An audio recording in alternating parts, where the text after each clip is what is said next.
Evening and welcome to the Mancunian way. We are back. Well, saying his way, he's only being rich. Slim Pickens. Good morning, Rich. Good morning. How are you? Yeah, not bad, mate. Not bad at all. There will be more. Hopefully, Pat will join us soon and Beta. We've got a bit of a cracker of a show, in my opinion. It will cause a little bit of debate. It probably will peeve off one or two people that won't like my opinion. But again, it's just my opinion before anyone jumps down my throat. I'm not saying fans who watch on TV are less important, but we're going to talk about how the match-going fans are going to be absolutely screwed once again. Sadly. Plus, we're going to talk about the injury crisis at Manchester City as well as the Nottingham Forest preview as well. So, yeah, what I'm going to do before, I'm going to say a few hellos and then we'll get into the background of why we came up with this tonight. Hello, Ethan. I hope that's you and not the hack person. The majority of fans will watch on TV, so the majority of fans haven't been screwed, to be fair. I'm sure they're quite happy. I can't respond to them because then they'll know where he lives. So I had a bit of a tete there. Evening goal, Stevie. How are you? Match-going fans matter, but surely the majority rules. Isn't that democracy? Ethan, I take it you're okay, mate. They're just wishing each other's best wishes. I think where fans have to travel at daft times, the Premier League should oblige to cover or contribute to hotel travel and ticket. You're having a laugh, that will ever happen. Having a giraffe, that will ever happen.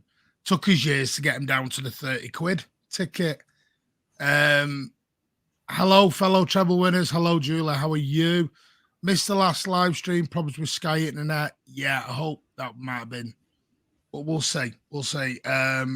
But I'm glad to have you back, Steve. Great to have Champions League back. Jack Lee, says the man who's on fan cams, giving it the big into Red Star Belgrade fans. Get well soon. Evening, Harvey. How are you? There's me. Why build hotels and extend the stadiums? Match-going fans are minority, but we're going to get into all that. Jack Lee, how's it feel to be Serbian time? Hey up, Martin, Rich, and the Blues. Hello, Stephen. How are you? It was hilarious to know I got under the skin of an entire nation because of a bit of banter. It was funny, though, to watch. Peter Grastek, good evening, mates. Steve has just spread scumbags. Yeah, the people who was hacking Ethan's thing. I don't know why. Stevie, they were trolling my name with other City fans. I think been another because they put some really nasty comments on ours, but we can always ban and delete, don't worry. Anyway, let's get into it. The reason why I put fans screwed again was because it came out yesterday morning about how they are looking. Oh, let me just get rid of that. They are looking at planning to increase live matches. So the TV deal is up. And they are talking about, let me get rid of that. I'm getting pop-ups all over the shop. So, I think we've just had Pat join us as well. Morning, Pat. Hello, Martin. Hello, Rich. Hello, everybody out there. Hope we're all doing well. Anyway, as I was just saying, the plan is the TV deal is going to be looked at, and they're going to reportedly doing a shake-up of the television rights in a move that will see 25% more matches broadcast during the season. Not a problem with that at all. Executives are expected to propose that 4 Premier League matches could be televised on a Sunday afternoon, according to what was in the Daily Telegraph. And matches are reportedly looking at a 6:30 p.m. kickoff time on a Sunday. The proposal has also come where they're going to scrap the 3 p.m. blackout on a Saturday within the UK and new kickoff times on Sunday, as well as additional Friday and Monday slots would reportedly appease broadcasters and clubs. And there is also going to be, they're looking at a more of a 7:30 p.m. Saturday night kickoff as well, which is coming out. It then goes on to say this will include all Sunday matches being available by the start of 24-25 campaign, which would force fans to adopt to a variety of kickoffs times throughout the day. This will mean bring a major cash boost to clubs playing in Europa League as all their games on subsequent weekend will be televised.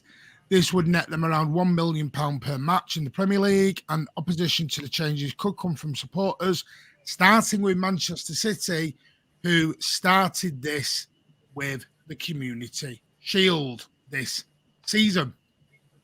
Now, before I go in, because I never really told you about the Community Shield, I've left it for something like this. But the Community Shield was a joke, was an absolute farce of a game regarding a supporter. There was no singing, there was no atmosphere, there was nothing. It was like a dead game. First time I've ever been to Wembley and had never had an atmosphere in the city end. And that was because the majority of season ticket holders didn't go down. So, while we bring Vader in. Good evening, Vate. How are you, mate? Good evening, guys. I'm not bad. Not bad. What did I miss? We're just going through the intro, talking about the new 24-25 TV deal, where they're going to remove the blackout at the 3 p.m.s and put every game on a Sunday onto television, which will and Saturday will include up to 7:30 p.m. kickoffs at night, and on a Sunday up to 6:30 p.m. at night. So yeah, we'll start with you, Rich. Go on. Well, I think it dovetails very nicely into what we talked about last week.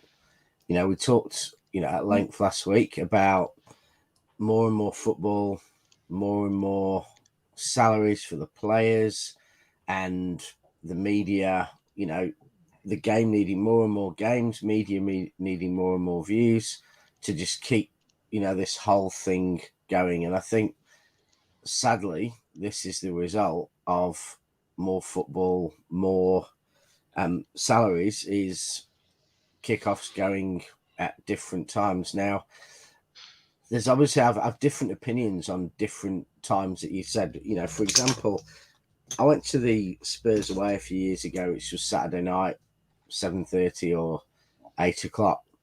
And having a game on a Saturday night was absolutely classic. You could go out all afternoon.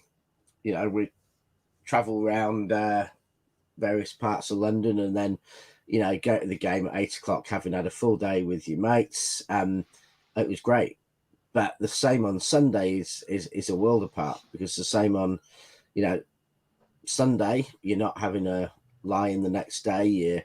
You're not, possibly heading out after the game on a Sunday in the same way as you would a Saturday. And that is a massive problem. Televising Europa League games, televising the games after Europa League or the Saturday night seems to me, not unreasonable. But the Sunday evening kickoffs are clearly an absolute nightmare. And, it would be, bad enough if you had, City against Burnley on a Sunday night, where the vast majority of the fans would be going back nearby. But what happens if it's City versus Bournemouth, or, Newcastle versus Bournemouth? A game where you could not possibly work on Monday. Yeah, you could not get home. So I think the 6:30 Sunday, terrible idea, bad for fans. Televising some of the other Sunday games, televising a 3 o'clock game on a Saturday, playing a Saturday night, I'm not sure they are that that going to be that much of a problem for people. I think some people might enjoy some of those. So, there's some good points there, but there's some shockers. And I think hopefully the fans have the chance to influence to stop those late Sunday games and potentially Friday games, which I don't think are convenient for people either because of finishing work on Friday. How do you get to the other end of the country? Or even how would you get to Birmingham on a Friday night if you had to work till 4 or 5 on a Friday? So I think, exactly. So I think they need to probably take off the table the Friday and the late Sunday, but get the compromise of getting potentially another Saturday evening game, a few extra Sunday games, and the 3 o'clock game, and hopefully between those, it will work out, and they will compromise, because otherwise they're getting into dangerous territory. Yeah, Pat. Yeah, I'm trying to look at this from a local's perspective, and it's just another excuse of how the fans are being ignored even more and more and more. And like I try to look at it from a positive light, and in a perfect world, you would hope that the fixtures would be based around, as Rich alluded to just briefly there, if a Saturday night or a Sunday night game is going to be somewhere local like Burnley or Liverpool or something like that. But if that were the case, then this would have never been brought up in the first place if they were truly thinking about the fans. Whether they're talking about televising the 3 p.m., I think that's long overdue. I mean, 3 p.m. on a Saturday is basically, if there is such thing as a heritage kickoff time, it's certainly that.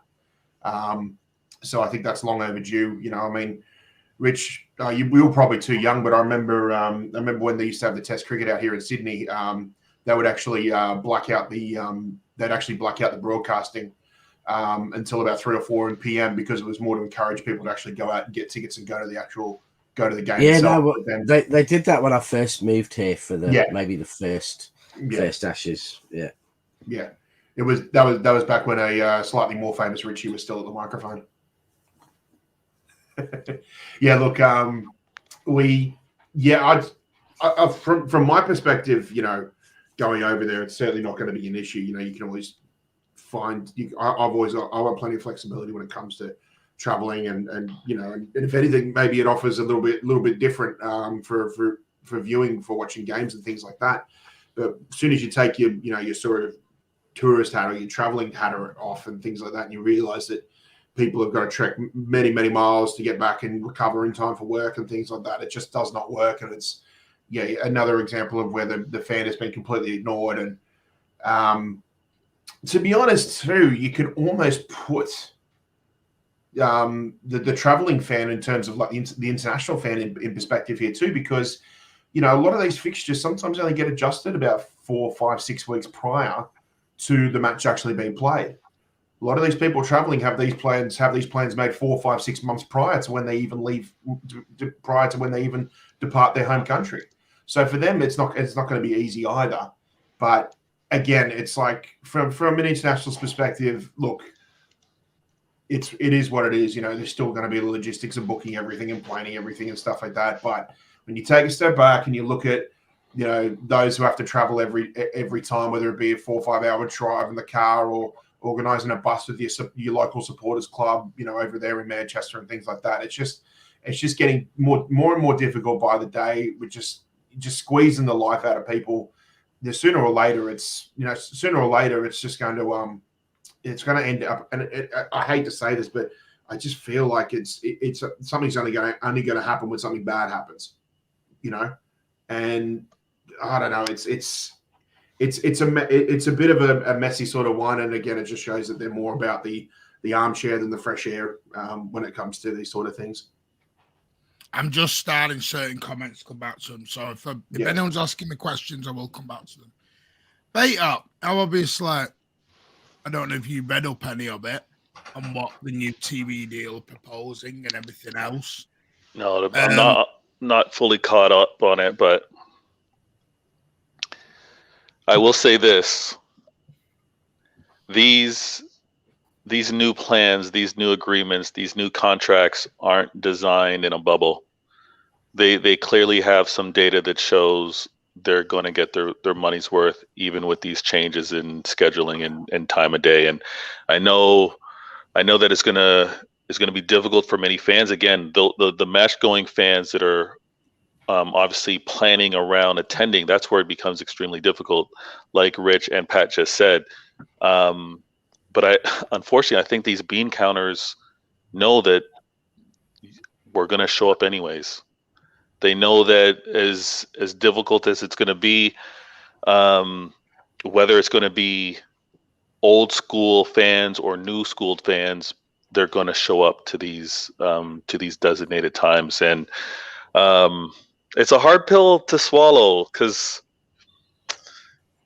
maybe they don't even care, mate. I mean, the truth is, if 5,000 fans don't show up paying 50 quid each, that's a lot less than if the TV company pays an extra $1 million. yeah, £1 million. no, you're right. So you know, I suspect they even factor in, and they also know that some of those, you know, realistically, of those 5,000 fans who don't show up, 3,000 or 4,000 might be season ticket holders, in which case they've got the money anyway. So yeah, I think financially, you know, it only hurts the clubs and the game when those season tickets holders stop renewing, and when they actually have empty seats every single game, because 5,000 people have walked away from paying £1,000 a season ticket, and that is when it will hurt the clubs, you know, enough to stop. And remember, it's not just, I mean, we're talking about City here, where, you know,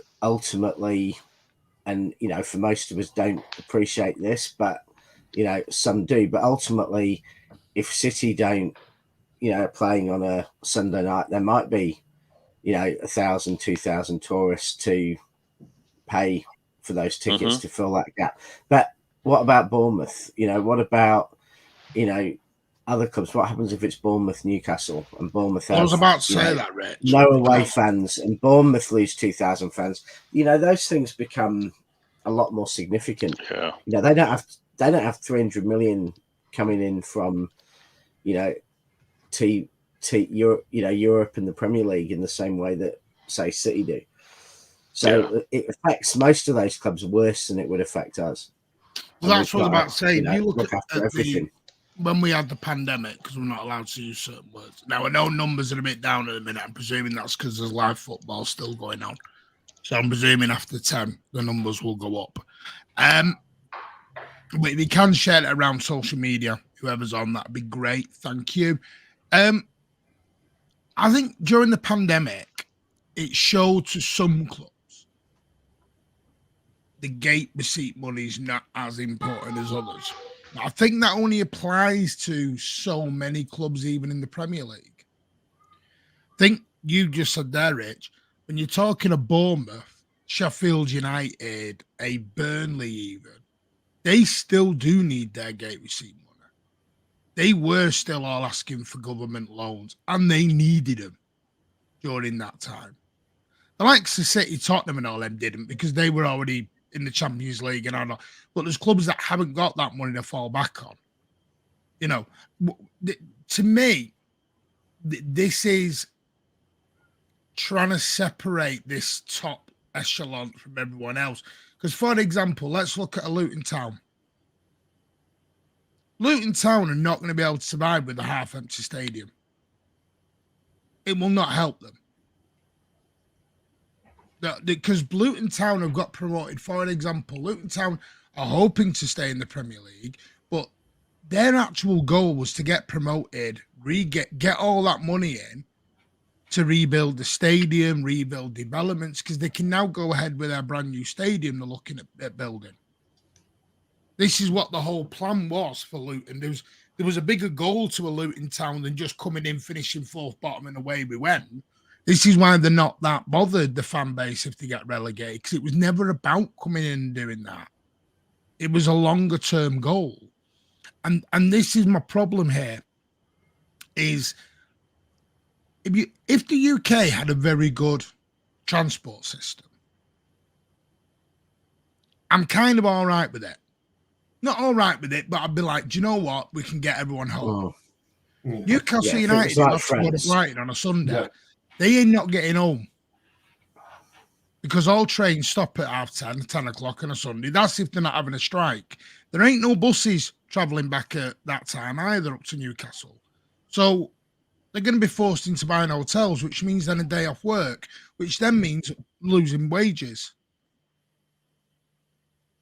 This is the problem. Even doing a Saturday at 5, a Saturday at 6, yes, they're okay for a lad or a lady to go and have a day out and everything else, but then you got to look at the other side. Not everyone is going to go out on a piss up on a Saturday night. Ones if you want to take your kids.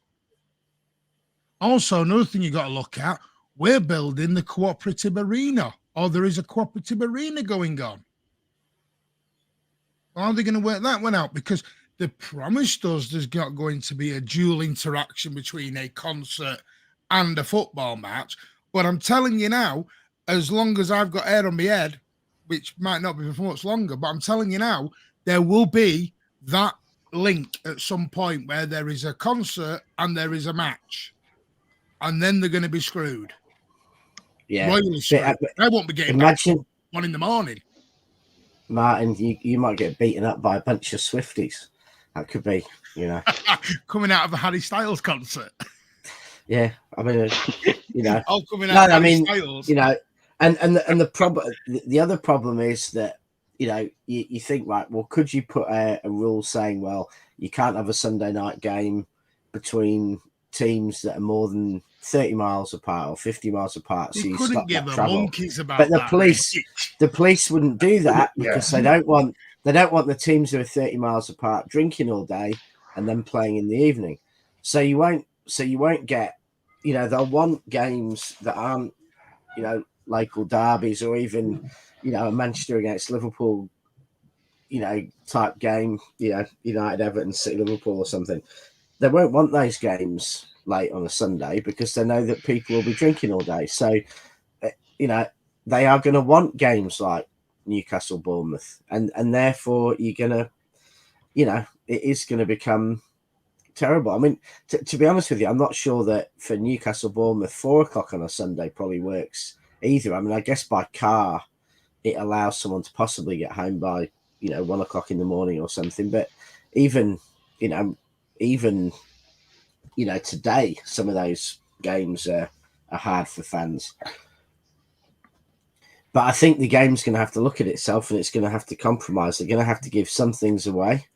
And I think that those Europa League earlier games, and I think Saturday 3 o'clock, no brainer, possibly Saturday night, but they're just going to have to at some point say, no, we can't do kick-off 6:30 Sunday because it's just impossible. Away fan that qualifies for tickets should have their expenses heavily subsidised, hotels and everything. Not a chance that's happening. They are not going to offer you a hotel and all your food paid for. They're not going to do it. The most they'll get is we're not in Germany. We're not in Germany where your match day ticket covers your transport.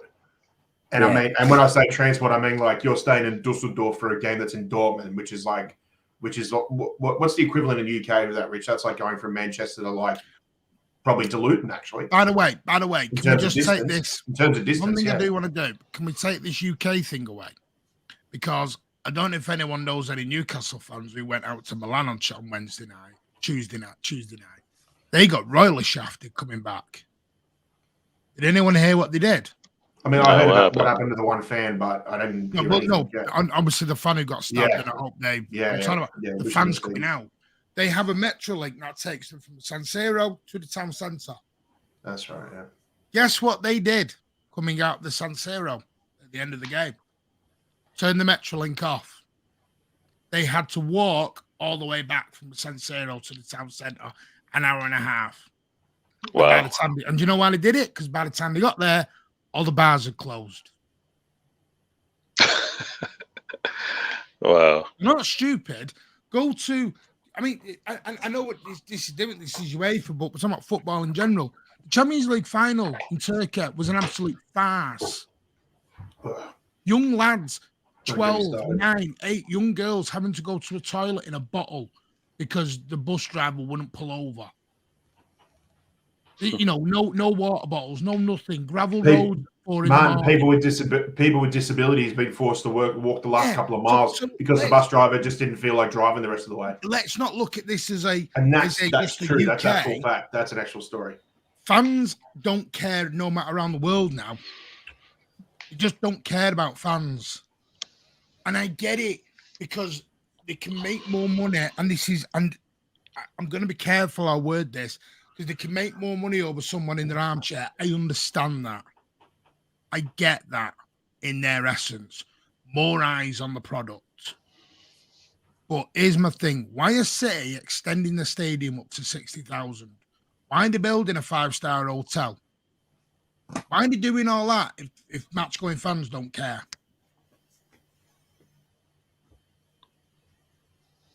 Yeah, Do you know what I mean? What's the point? Match going fans are hugely important. Again, I don't want to speak for the bean counters, but the thing is they've realized that the revenue's there. The interest from those that are going to be watching it through the TV, and on top of that, how do I put this? They know that the ones that maybe are deterred and don't come out will be replaced, and it's terrible to say in terms of like being replaced, but replaced by the fan that, again, if the fan's not going, they're going to give up their ticket. Man, but here's the thing for you, mate. Who? Because this is my debate. Are you talking someone here or are you someone from abroad? If it's when you say here, like in England, yeah, I think it'll be someone in England or someone abroad. They'll take that ticket. They'll take that opportunity because, again, the one-off chance to go and see a City game, I think, is going to be out there for many fans. And there was a reason I asked that, is because, believe it or not, there was a bit of debate on X about half an hour ago between a lot of City fans, because City have sent out an ungodly number of text messages to people with tickets for Saturday today. I mean, I've had 4 text messages and 2 emails to say, if I cannot make the game on Saturday to sell my ticket, I'll put it up for exchange. What are you sending me that many for? Do you not want me to go? You're not bothered? Trying to get my ticket out from under me? So there's now a debate that City are trying to get rid of the local fans going on online at the minute. I don't know, that's a bit of a separate issue. I think that's probably more. I think it's more about not wanting empty seats. It was, to be Rich, honest, you should have seen it Tuesday. And the fact you've got 4 of them just shows that the clubs trying to get rid of trying to get my ticket out. No, that shows that they're not efficiently organised and they don't have their systems set up, which doesn't surprise me after all you hear about. Yeah, Rich, to me, it sounds like they're telling Martin, can you give up your seat because we know all you're going to do on Saturday is fork out, what, £5, 10 quid on a can of Tizer and a curly whirly. We've got a line out the door of about 24 tourists who are already forking out 200 quid in the gift shop before they've even got a ticket. So see, look at Ethan. Yeah, City sent me a text. We've all been getting them out today. They don't care whose ass is warm in that seat. They care about how many times they got the wallet out of their pocket. Yeah, but I don't think you necessarily, if Martin gives up his ticket on Friday night for a Saturday lunchtime, I mean, you know, you've got to assume then you've got an absolute ton of tourists who've come. They're at the ground, you know, waiting to go. And if they are, they'll have spent the money anyway, not going to the game or not. I think that just shows the inefficiency of the systems, because the systems should be sufficient to get one targeted email, and that, that would be enough. I got 6 of them. Do you think someone's taking the piss today? Someone just going, nah, we're just going to spam everyone. It's got to be, that's just madness. No, listen, again, I've no problem with fans coming over, but I've always said this. fans abroad are not going to turn up on a Wednesday night to watch Leeds United. Or not Leeds United, they're not in the Premier League anymore. Give me someone not, and I don't mean this so disrespectful, not a big game and not very good. Wickham. Tell me a team. Sheffield United on a Wednesday night at the Etihad. Is someone going to travel 5,000 miles to come and watch that on a Wednesday night? Not really. So this is my thing. They've got to be careful because they're going to piss genuine season ticket off. Because I know someone already, and I'm not going to name them, who's told me if this goes ahead, they are scrapping their season ticket already. And they've had it for 45 years. So people will stop. There will be enough. And I think the City fan base above any, it showed me something at the Community Shield that the City fan base above any are the ones getting more peeved off at the minute than most. Because I'm not kidding you, that Community Shield was god awful. It was awful. It was I will never go to a Community Shield game ever again. I will never go. I felt like I was at a wake. So hold on, Martin. Hold on. You're never going to go to another Community Shield game. Is it? But at the same time, there was the protest that was happening. Do you think that did not play a part on why that energy and why that experience was? There's hardly any season tickets were down there. Yeah. Vader, what Martin's saying is that if it had been the 3 o'clock on a Saturday, like it traditionally should have been, then I think your perspective on it would have been completely different. Yes, people like Completely Vader come over. different, Vader comes over in Canada, blue, but has done his history, knows the songs, knows everything about it, knows the players, comes over, joins in the singing and the chanting, and he's coming over for that for a good time. Someone sat in front of me, Phil Foden shirt on, turned to me and went, "Who's Phil Foden?" I can't help you at that point. You're not there to watch City. You're there just because you want to be part of it. And that's fine. Vader, you and me are tourists, but we're only tourists when it's not a match day. Yeah. Do you know what That's Right. all we are. Right. We're tourists until I match hear day. Why are you muted, Martin? Come on. Because I've not been bloody... Calm down, you, man. You, in South Korea, stood up like a plank, singing That on was your Japan. own. Joke's on you. That was Japan, Japan. Stood up like a plank on your own. They were all City fans. Only you knew the song. A little bit of an exception. I will take a little bit of exception to that because half of them didn't speak bloody English. So that's a little So that's an bit. excuse not to learn the songs.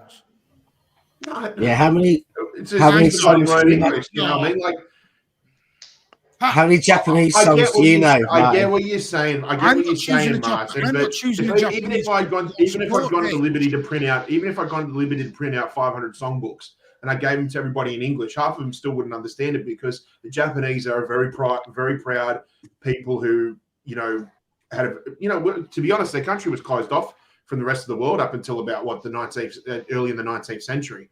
They're still very proud. They're still very much not a closed off people, but they basically, they feel like they've got everything that they need in the world there. So for them, they're not really too bothered if they learn English or not. So for them, it's like, for me, it was like when I was there singing songs outside the ground with a few of the City fans who could speak some English.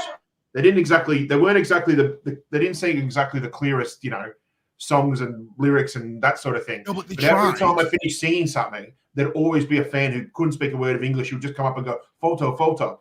And I got that quite regularly too. So that's an exception. Japan's an exception to the rule, but I kind of get what you're saying. The point I'm making is that's what made it, because, and I am all up.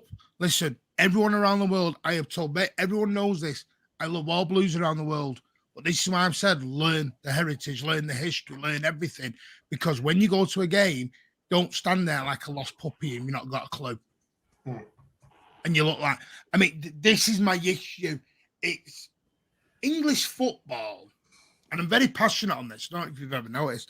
English football was known for the ferocity, the tribalism, the singing, everything about it.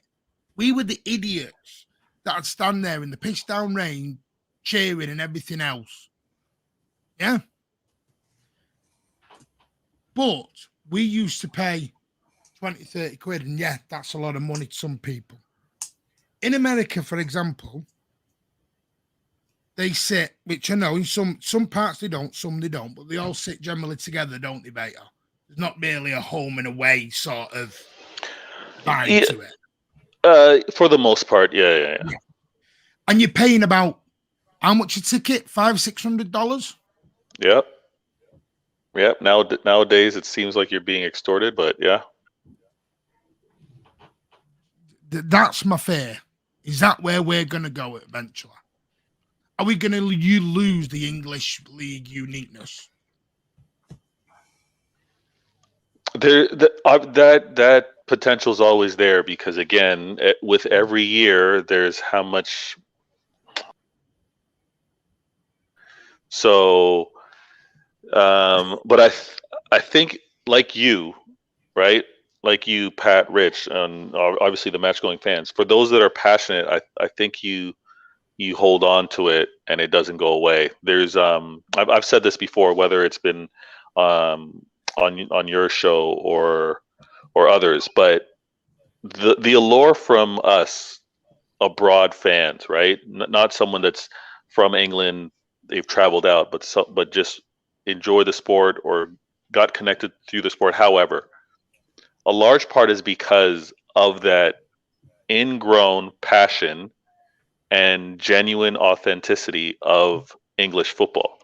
It is hearing the chants, it is hearing the songs, it is to a certain degree seeing the idiots that are wild about the game. Like that's part of the sport. I don't think that goes away. But unfortunately, what I've seen is as the tickets increase and it becomes more of a corporate experience, it becomes more of the, oh, I want to be there because it's something to check off my bucket list, or I want to attend because it's the trendy thing. You do lose the atmosphere. You do using the Toronto Raptors as an example. When they were on their championship run, when they were like doing very well in playoffs, those were the most expensive tickets ever. And as a result, everybody that wanted to be part of the hot thing was going, but they weren't the passionate fans. They weren't the fans that were following the Raptors when they were terrible and barely making playoffs. It was those that could afford the tickets that were there to cheer things on. And that atmosphere was dead compared to what it would normally be. But I think we're a long ways away before that happens for. I think also for English soccer. Taking Manchester City hats off for 1 minute. The greatest thing about English football hasn't, for me, has never been the Premier League. It's been the fact that there's 92, and you could argue some of the non-league clubs now are big clubs. There's 100 and plus clubs with passionate fans, with great support in an incredibly dense area. So let's say if you're in Manchester, where I grew up in South Manchester, and suddenly you don't like what's happening to City, there's Stockport there. There's, Oldham, not that far from the centre of Manchester. So we might say if the Premier League experience becomes sanitised, becomes I couldn't watch no football club, Rich. No, I'm not saying I could for a second, but I'm saying there's 80 other teams out there who will take on, and do have great atmospheres. And in many ways, I think the Championship has better atmospheres than the Premier League in most cases. You watch the Championship on TV, you can hear the atmospheres better because there aren't the same level of tourists and everything else. So, which is an agreement to the Championships are more competitive too. Yeah, so we're focused very much on our point of view, but I don't think it's necessarily killing English football, because if they do things like this, I think there'll be fans who walk and there'll be fans who walk and they say, well, actually, I'm going to go and watch Stockport, or I'm going to go and watch Chesterfield, or I'm going to go and watch Walsall, or wherever you are in the country, or Leyton Orient, instead of Spurs, Wickham. because actually it's Oxford. Wickham. Oxford, Yeah, definitely. Oxford, definitely. But Rich there has a are soft spot for Hey, views. hey, He has a- Vader, when Rich does that, that's what he's referring to. You know, Rich, Rich has a poster of Kassam on his wall. Of Mr. Kassam up on his wall there. Everyone in Oxford hated him, but Rich loves him. Yeah. Look, I know Martin. Look, I know we talked heaps about this topic, but I just wanted to say something quickly. I have no problem with the globalization of the English game. I only have a problem with it if it's at the expense of the traditional match day going fan. That's a generational thing. That's my viewpoint. Yeah, that's the thing. If it's at the expense of somebody else, then I'm not for it at all. You know what? That's the best way I could sum it up. I am all for City being globalized and getting fans from all over the world, but not at the expense of anyone. Never mind yourself and other heritage match day going fans, but anybody. Everybody should have a seat at the table. Nobody should be left behind. Patrick Harkin, I'm presuming that's you, Paddy. Sorry if it's not. Just let me know. Kobe proved they don't need 6% comes, don't need fans. 6% comes. We said this earlier, Paddy, but that was more. It works for the top teams. When you get to the lower end, to the middle of the Premier League, they did need the money because they were the ones who took the government grants out. So, like a Bournemouth, Sheffield United, and Everton that haven't got any money, they need that fan base still. So I think top 6, 7, you probably have to flip those percentages around. Yeah, you'd have to flip them around. I think your top 6 would be all right, but after that, anyway, I think this is, like I said, there's nothing set in stone at the moment. Excuse me, there's nothing set in stone at the moment, but there is talks going on. There is going to be, but what they've got to do is they've got to be very careful, because what we'll do in the future is, I know Dino from 1894, we're going to get him on at some point. Maybe when we know about this in a few months, a bit more, we'll get him on 1894 group to go through this, because they were the ones who started the protest for the boycott for the Community Shield. So it'll be interesting to see them, and we might try and get someone from City Matters group on, because it is something that it may be a step too far. It may be a step too far throwing evening games on a Sunday out. I just think it becomes, even Friday night games more often are dangerous, because you're still going to have to book half a day off. And they don't always put these games out, 3 months before, do they? Sometimes it's, 3 weeks before, 2 weeks before, we're changing the game. Well, not everyone can get the time off work. Even people abroad can't just get the time off work and book a plane and a hotel 10 days in advance to get over. So they've got to be careful how they do it, but they can't lose the match going fans, the locals, because that is wrong. Alan will be with us next week. Alan's parents are not very, he's got his parents visiting at the moment, so it's why not in. How come Better only has 360 subs? Get him to 100k. Get us to 100k first. No, you need to get Veta to 1,000. That's where Veta needs to get to. Get Veta games to 1,000, 100%. At least the Plastic Fangs brought us Gabardio, Haaland, and Doku. Huh? Cheeky son. Right.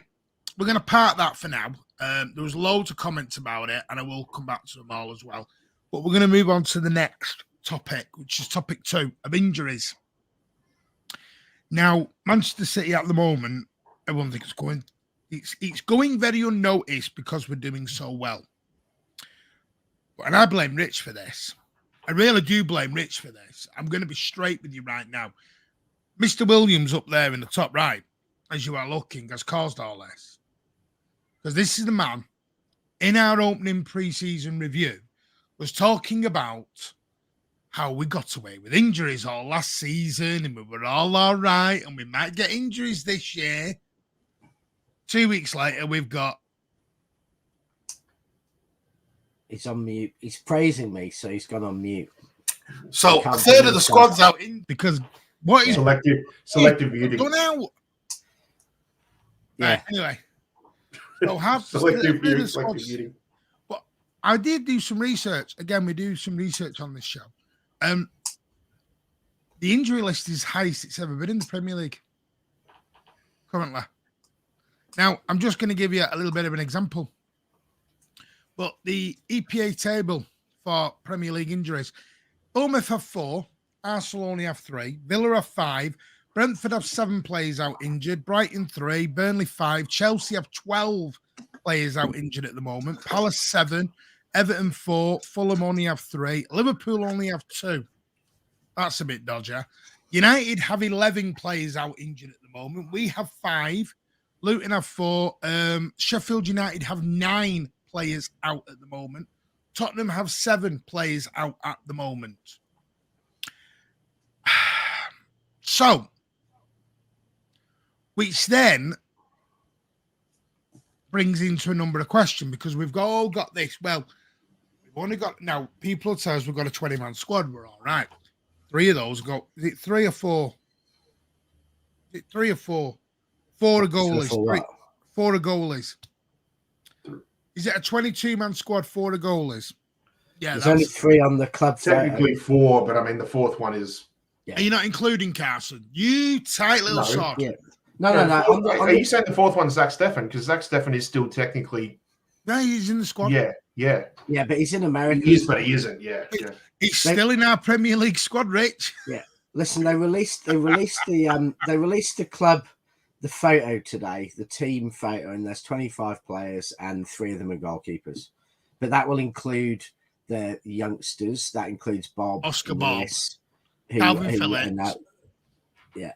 So that includes all of them. Anyway, Martin, you shouldn't be blaming it on me. You should be calling me the Oracle for calling out what was going to happen. Oh, the Oracle! And I'll point out that anyone who listened to the preview show for Red Star Belgrade and took up having a wager on my prediction of being behind at halftime, winning at full time, 20-1.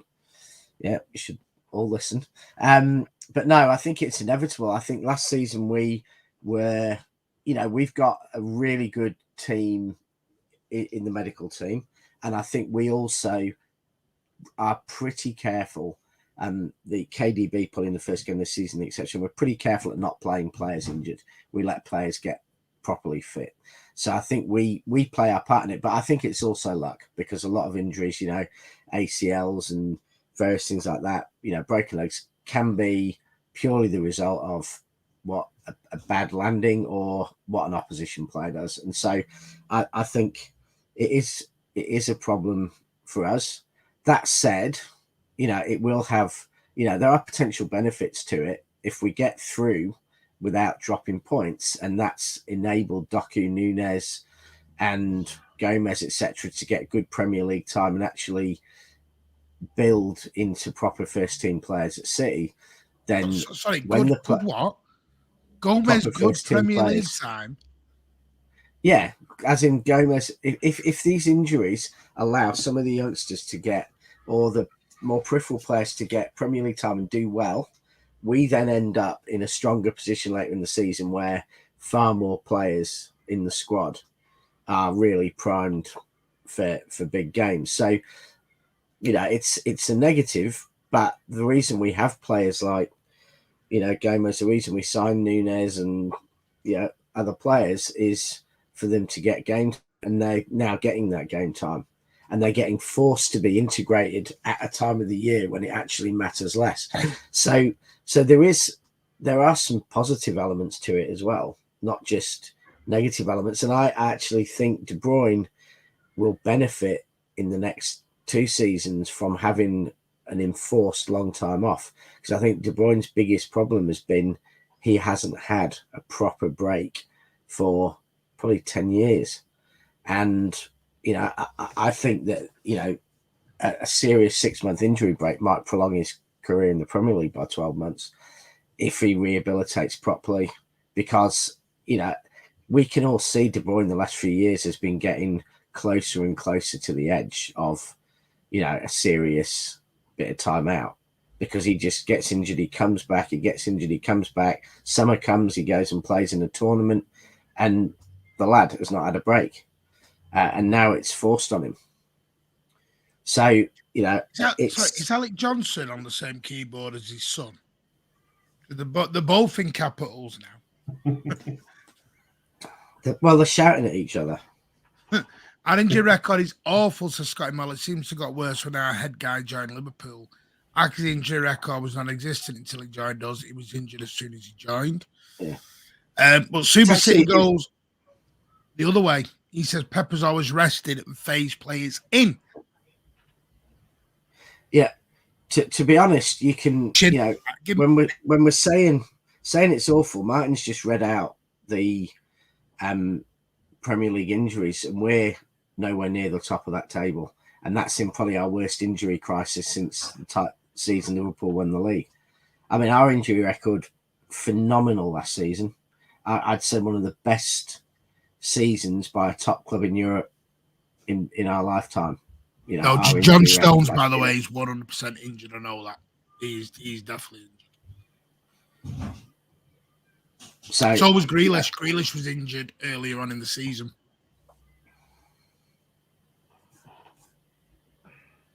I mean, at the moment we've got Bernardo Silva out now. Stones is out. Grealish is out. Kovacic is out, but he could be back for Saturday. We'll know more tomorrow. Grealish is training now and tweeting out as if he could be back. I mean, he'd probably be on the bench, but he's back in full training. So yes. So his injury is obviously okay. KDB's obviously out. I'm just because a lot of people were saying earlier on on a few streams, a couple of streams ago, Ethan was one of them. Give the lads a rest. Rest this guy, rest that guy. At the moment, we can't really rest anyone because we're having to play them at the moment. Because if you look, our bench is actually I don't know if anyone's noticed that our bench is getting smaller week after week at the moment. We only I think we had 6 players on the bench Tuesday. Two of those were goalies. So it's like it's just getting smaller. And then you got you get time and a half if you're on the bench, so they don't want to spend the money. I mean, at the moment, if Rich had a pair of boots and turned up at the Etihad, he's getting on the bench on Saturday. Yeah. I think she's going on the bench. I mean, Scotty Moll says something in the chat. Do you know what I think it is? It comes back to our stream we did last week. Really, I just think there's too much football. And Pep's alluded to it about his ideally. I think Pep would have loved to have gone out, probably have gone out to Newcastle with probably the kids. But we probably can't even do that. Because like he says here, regarding this was Guardiola's quote the other night, "We are in trouble." Those were his quotes. We are in trouble. Now, is that Pep just playing it up? Or is that Pep like... Because you know what gets me when Pep says a comment like that? Nobody's forced Pep to have a small squad. Pep chooses to have a small squad. So how can you have a small squad and then say we're in trouble? Because the other thing that leads to is because you're having to play virtually the same players every game, is that not going to lead to more potential injuries?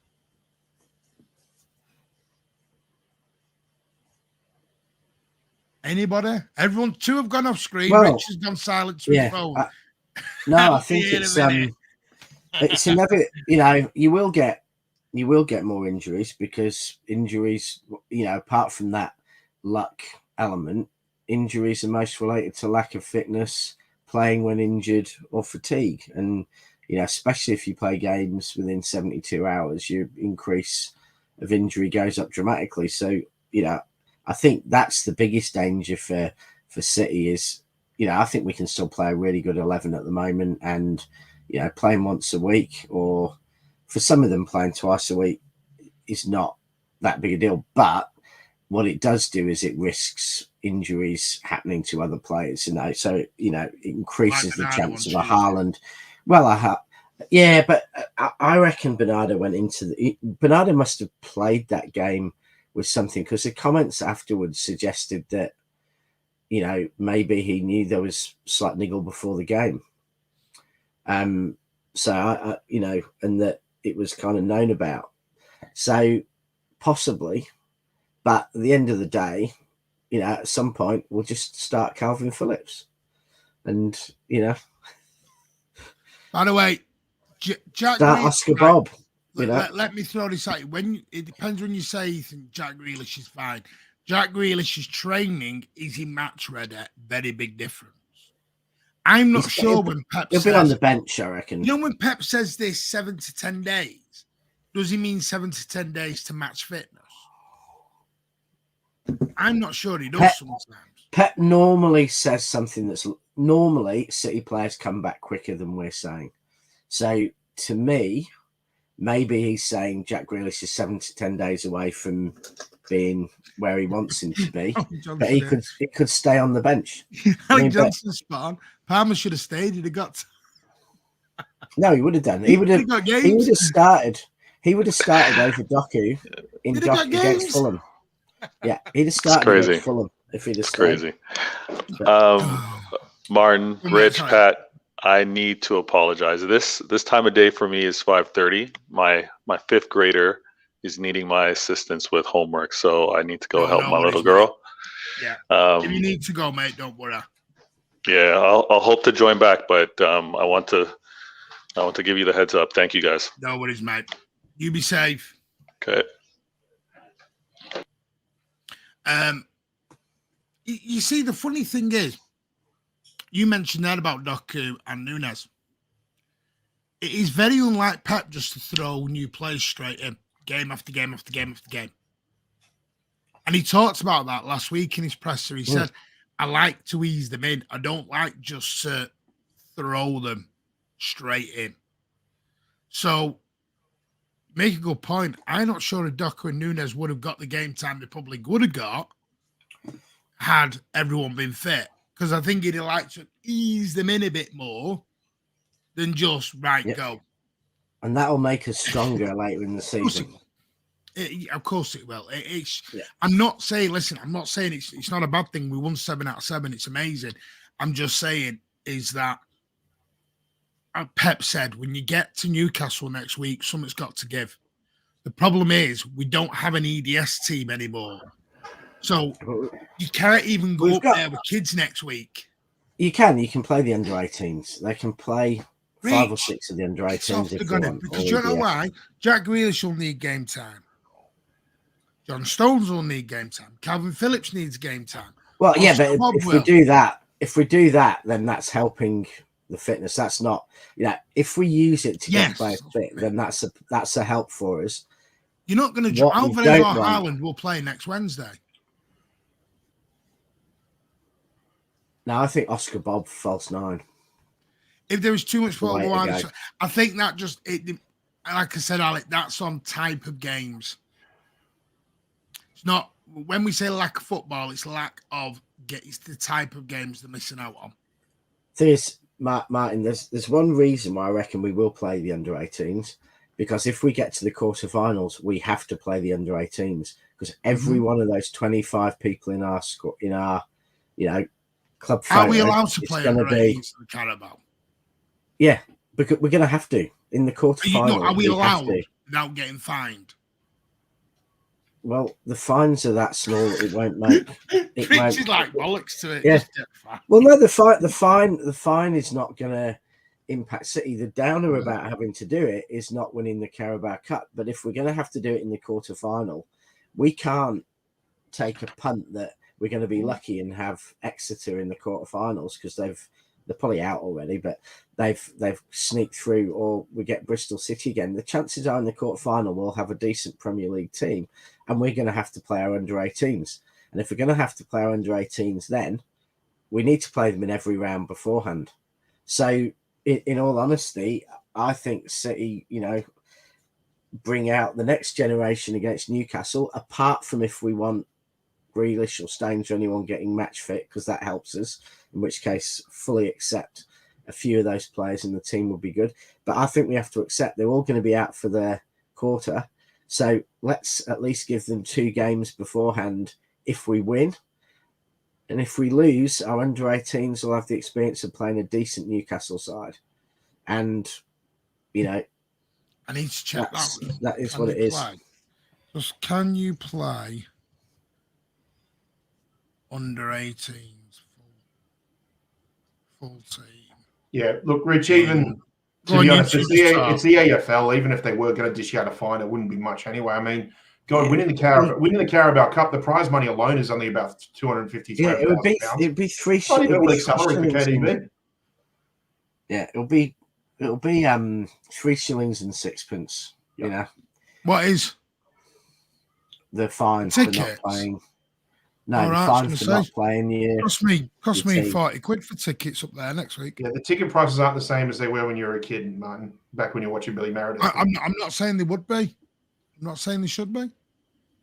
No, I was just saying they were at a time, mate. You just got to. No, I wasn't alive when Rich was doing it, paying 6 pence and half a crown and all that. Yeah, that was Rich's. How do you say his name in Welsh again, Rich? Billy Meredith. There we go. What is Bernardo injury because he walked off thigh? The Apparently, it's a thigh injury. Everyone's getting thigh injuries at the minute. It's contagious. They're all getting thigh injuries. Have they not got a masseuse in? They've not brought that proper masseuse in. I was waiting for a joke there. I expected injuries because when we finished that, that's all my issues. You got to remember we are 2 weeks behind. I mean, someone mentioned about Kovacic played straight away. I think Kovacic again played straight away because we've got the smallest squad we've ever had. I don't think ideally he probably wanted to throw them all in, but we just, it's the way it is at the moment. This is what gets me with Pep when he moans about subs and Pep moans about subs and injuries and amount of games and everything else, and he chooses to have a small squad. So he kind of counters himself when he bitches because he's caused this. He wants this. So don't ask for something and then moan about it. I don't think his moaning's, it depends who his moaning's aimed at. I don't think his moaning is aimed at Cheeky and Ferran and the Sheikh. I think he likes to get. He feels that the whole media, is, against us, is promoting the fact we have a squad of 30, is, everything's so easy for us. We're going to win at a canter. And I think Pep likes to create a bit of a siege mentality. I think he likes to I think part of naming 6 people on the bench is to make a point. He could put 3 or 4 kids on if he chose, so he doesn't have to bring them on. There's absolutely no downside in putting an 18-year-old on the bench, but Pep does it to make a point that we have a small squad, that people who say City have got 2 first 11s, a massive squad, aren't talking facts. So he's bloody minded, Pep. He loves making a point more than anyone, and he's doing it. Like Cade, you put, I think Darwin Núñez starting Saturday. Kind of got no choice. Well, Kovacic is supposedly back. Kovacic could play. Yeah, you wouldn't throw Kovacic straight in after an injury, would you? Yeah, but it's only an injury. Yeah, it's not. But remember, him and Jack and people, their actual fitness won't have dropped miles. They've only been out a couple of weeks. It's not like they've been. Oh, Jack's had his injury. Jack had his injury. He either picked up in the Community Shield or it was on pre-season. Yeah, but in terms of his aerobic fitness, they've only had. Sorry, 2 weeks. I get told he's shit and he's on the piss all the time, so I can't praise him. Sorry. Well, he's shitting pisses all the time. Bernardo might not feature this weekend. Apparently, Bernardo's out for a few games.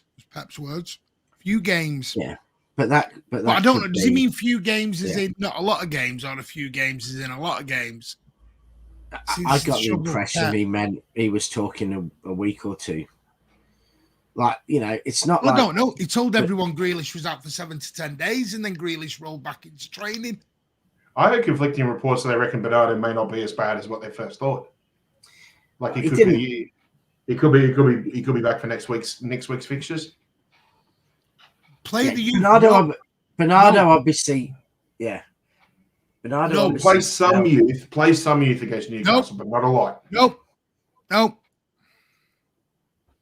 I want the Only first 11 players. out. Oscar Bob false 9, man. I'm all for it. I want the full 11 out. You can tell I'm going, can't you?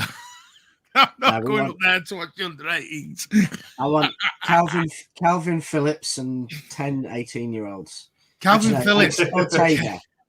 Calvin Ortega Phillips can is just play. never getting a game, mate. I don't know what. Calvin Phillips captain, Ortega, and then 9 kids is what we need to do. Yeah. Rico Lewis was I've changed basically. my No, name that's to false 9. again. I'd love to have been a fly on the wall with the Rico Lewis decision. I'd love to know that because I know that kind of happened in such a because the under 18s in the EDS, what they do is when they've had a match or there's something going on, the ones who aren't playing go into training with the first team, or after the match they train.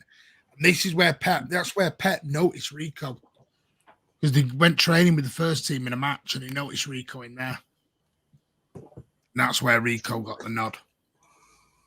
No worries, JJ. Hope you're well and hope you come back, mate. And I hope you subscribe to the channel. Lovely to have you on, mate. Stay safe. Get Carson in goal versus Newcastle. No. What are you doing with Ortega? Ethan's going to lose his mind. Yes, Carson time. Please subscribe if you haven't. Yeah, we are trying to get 3,000 as quickly as possible. That would be amazing. That would be amazing because we noticed views have kind of dropped at the moment, but we're trying to get them back up as we can. If you've not smashed that like button, please give it a big thumbs up. We want to try and hit over 100 likes. That would be amazing if you possibly could. Because for some reason, views have just at the moment. I don't know why. I mean, if it is, give us feedback. Tell us. Is it topics you're not enjoying? Let us know. Because I'd just love to know why some of the views have just nosedived at the minute. Is it Rich's ugly mush? Let us know. Minga said ages ago I'm agreeing. No, I reckon it's international break. Coming off one, knowing that there's going to be another one in 2 weeks' time, 2 or 3 weeks' time, and then knowing there's another one shortly after. Yeah, it's hard to get yourself up again, knowing that it's going to happen again very shortly. No, I think you two boys have to face it. It's because the good-looking stud muffin of the channel, Alan, isn't on, and so probably hundreds of 20, 30, 40 something, youngsters around the world. I just called someone 40 something youngster, dearie me. Around the world are no longer watching for their eye candy and hard hitting opinions. Yes, they're here for the all-seeing eye of Sauron, which is an oracle, which is you, Rich. Oh dear. Oh dear. Oh dear. Oh dear. Hello, Melbourne. Bernardo also played all international games. That is a great point as well. This is what I was saying last week about that some international games don't need to happen. It is a joke. Am I saying Pep out? No.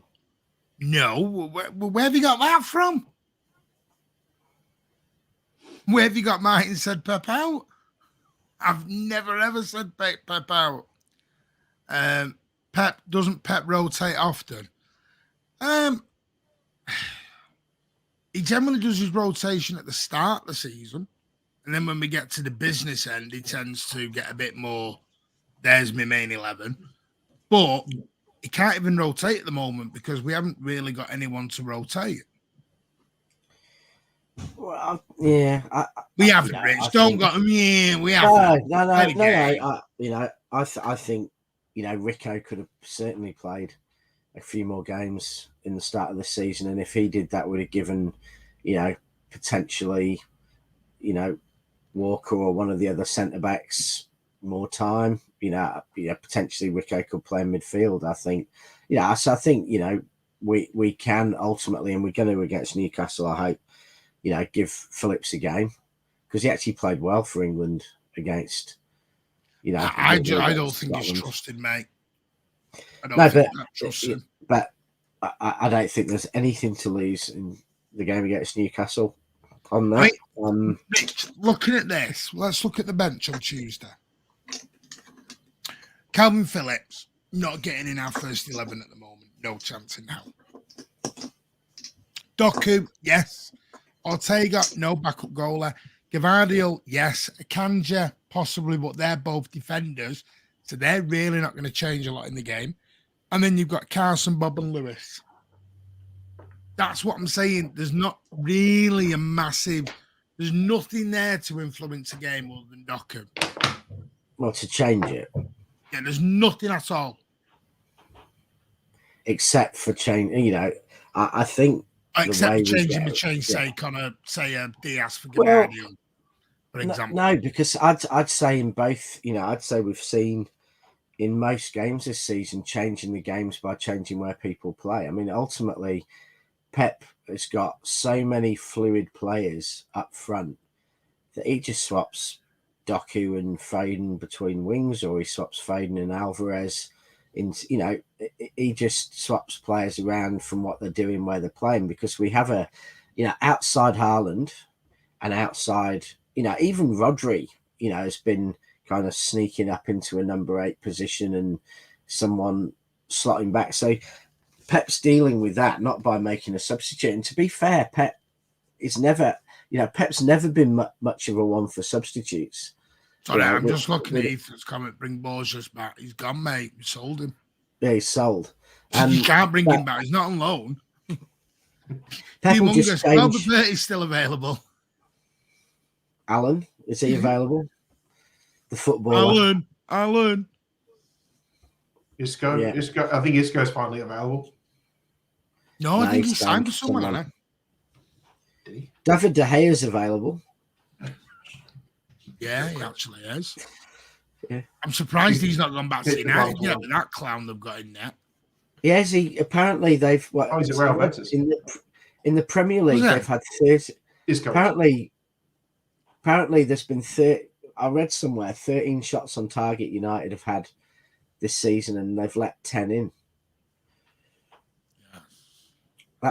That beats Claudio Bravo. You've got to admit it's typical United, isn't it? Typical United to force Maguire and De Gea out the team, hound them out, and then they get more shit when they bring in the replacements. It's quite funny, isn't it? It really is hilarious. Yeah. And by the way, Leroy Sané had a field day last night. Reguilon didn't know whether to go right, left, up, or down. That was funny. Sorry. Couldn't have happened. I mean, by the way, how crap are Bayern Munich? How crap are Bayern Munich? That they can only score. Do you know what it was? Do you know what it was? It was a scoreline that flattered both teams. Defensively, they were shocking last night, Bayern. Yeah, well, it's why Bayern should have gone for Laporte. And most of the teams in Europe should have gone for Laporte, because he's far better than they've got on the pitch. And that's a topic for yesterday. Yeah, Rich, I think Laporte's probably about 5-6 years older than Upamecano, and I would have Laporte in there any day of the week over him. About 5 or 6 times better. Yeah, exactly. Yeah. Buying back. I mean, the thing is, we're just going to hope we get some more. The Newcastle game will probably have to be sacrificed. I'm not stupid. I know I'm going up there I'm not going because, we win the bonus. I'm going to take my lad up. That's the idea of me going. We played, I'm expecting Calvin Phillips. I'm expecting Gomez. I'm expecting Ortega. I am expecting, a reserve team going up there, But you say reserve team, I think you'll probably see Jack Grealish, possibly Stones, if you can get him, because people are going to need game time. Kovacic, I'm even expecting. That could be a good time to get him back up to fitness again. And you use it like a fitness game. But we are just going to have to say, right, Erling, Rodri, Diaz. Are you going to admit, Rich, Walker, if Calvin Phillips doesn't start against Newcastle, then you know his days are numbered. His days are numbered anyway, but they are really numbered. Well, I think everyone knows that, but I don't care. Even if we had, Alan Kernahan back, or I'm trying to think, Barry Conlon or someone, they'd start against Newcastle. Sorry, I've only been a fan since 2008. I don't know who any of these are. Yeah. So, I think, I'd start Gareth Taylor, against Newcastle if he was still young enough to be playing. I think we've got to play the under-18s in the quarterfinal, and we've got to give most of them experience this week. Simple. By the way, did you see who Ian Cheeseman's got on as his guest? Bob Taylor. Oh yeah, super Big fat Bob. Yeah, wasn't super. We didn't call him super. Too open. They needed to slow down. Yeah, he wasn't. Just to clarify for the older fans amongst us, Robert Taylor, Bob Taylor wasn't he a Bristol City or West Brom striker? There was two. No, he was called Robert Taylor, but we called him Bob Taylor. He was. Yeah, but there was a Bob Taylor at the same time who was a striker. He scored more goals, and that's why he was always Robert. Right, let's move on to our third and final one. Manchester City match day 6. It is European champions against the European champions former Nottingham Forest, who Pep did say has got two Champions Leagues where we've only got one. Nottingham Forest at home. Are we what we thinking with that one, gentlemen? Are we expecting 8? 6 out of 6 in the league, 8 out of 8. Yeah, I think we are. I think we'll probably, it being Forest. I'm expecting us to have a bit of a slow game and drop a point pretty soon against someone. But I don't think it'll be Forest, because I think after what happened away at Forest last year, I think we'll be that bit more fired up, and Pep will be that bit more focused on this one because he saw what they did to us last year. So, I actually think games like that and Brentford are games we'll win this year. So, yeah, I think we'll win. I don't think it's going to be a stroll in the park like it was at home last season, but I think we've got enough firepower, and honestly there's not many more games that Erling's going to miss sitters. And one thing I'll say about this season is we are creating really good chances in games where defenses are playing with the low block and really defending with 9, and we're still creating really good chances. So I actually think that there's some real, and some really good positives from that, because I think in past we've seen us not create chances as good, and therefore, Haaland's not going to keep missing. No way. Well, we've only played them twice last year, and before then we didn't play them until 2009, the FA Cup.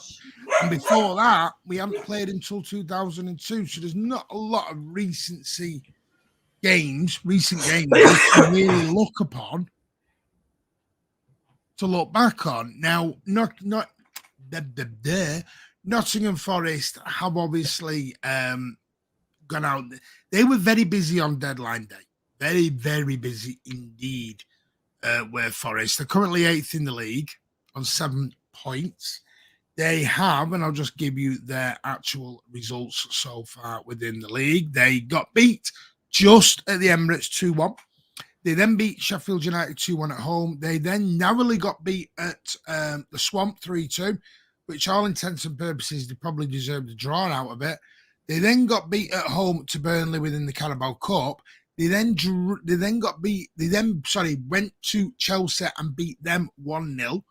And then they got a 1-1 away at home, to Burnley. So they're not doing bad. Sat in, 9th position. 8th there. 8th position at the moment. They're not doing bad. Got to say that. 7 points. They've won 2, drawn 1, lost 2. They've had a better start than what I thought they would have had. Pat, what do you think? Yeah, I suppose you can look at it from different perspectives. Is it Steve Cooper's their manager, isn't he? Mm-hmm. Yeah. You look at it, if you try to look at comparisons to how they started from last season with promotion, I think they're a more they're a more cohesive unit at the moment. I mean, compared to 12 months ago when they had 30 signings come through the door, and Steve Cooper's just mixing the team up every week, trying to find the right formula. And then by the time he realised he had the right formula, he's in a bit of a relegation scrap. I think this season now they seem to have got things right. They're getting things better now. I think they're. I think also with a lot of other teams being a lot more weaker than they are, certainly helps them as well too. To have a good start, I think maybe a little bit of that has to do with having some sort of favourable fixtures in a way. Chelsea, obviously, the result of Chelsea obviously helped, and I think the way that they did perform, albeit conceding the 3 goals at Old Trafford, probably helped that as well.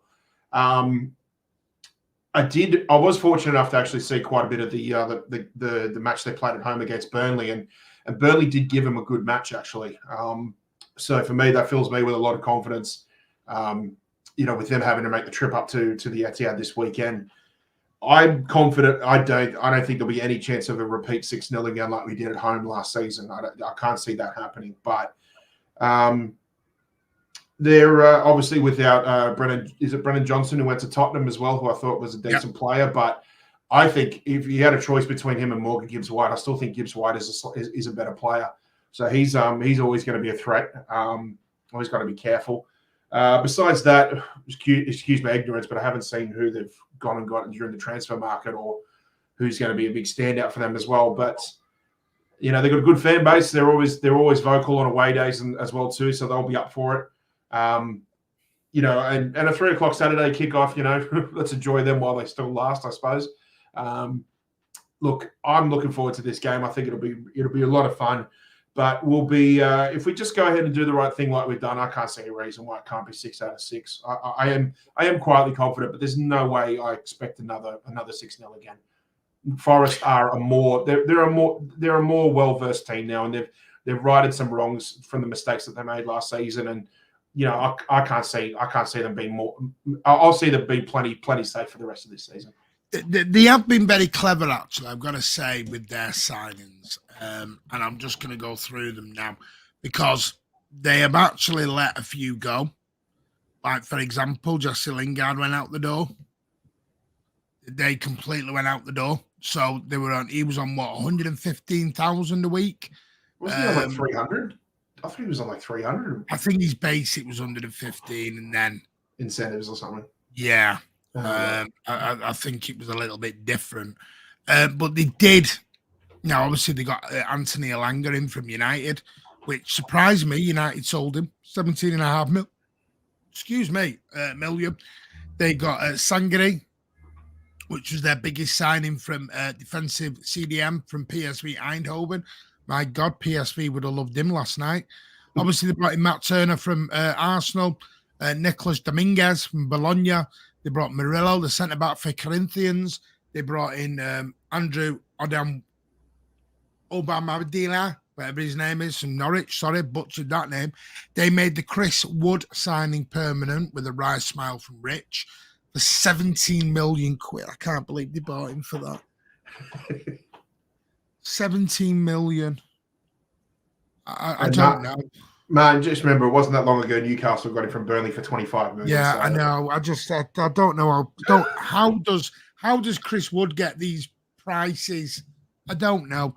They did manage to get Divock Origi in from AC Milan on loan on deadline day. They obviously got Gonzalo Martinelli from Seville, Andrés Santos from Chelsea they brought in. So they did bring a few loans. They got Nuno Tavares in love from loan from Arsenal. The biggest thing was Callum Hudson-Odoi on deadline day for them, at around 4 million quid from Chelsea. So they have done a bit of business this summer. They have done quite a bit of business, probably a bit different from last summer.